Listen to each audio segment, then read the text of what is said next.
In today's video, we are going to cover how to add payment terms to a contact in Xero. To begin, look to the top menu in Xero and click Contacts. This opens the area where your customer and supplier records are stored. From there, select All Contacts so you can view the full list available in your account. Once the list is open, find the contact you want to update and open that contact record. You may already know the name you need, or you may need to scan through the list until you locate the right one. Make sure you open the correct contact before making any changes, especially if several records have similar names. Inside the contact, click Edit.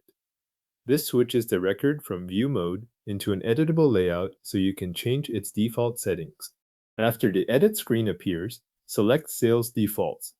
This section contains the settings that control how invoices are handled for that contact going forward. In Sales Defaults, move to the Invoice Due Date field. Here, enter either the number of days or the day of the month, depending on the payment timing you want to apply. The value you enter works together with the payment term you choose next, so it is worth checking that the number matches the billing arrangement you intend to use. After entering the due date value, open the payment term dropdown and choose the option that fits the contact.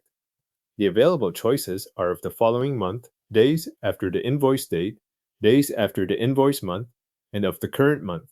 Each option calculates the due date in a different way, so select the one that matches the terms you want this contact to use on future sales invoices. If you are setting a fixed day in the month, make sure that day aligns with the drop-down option you selected.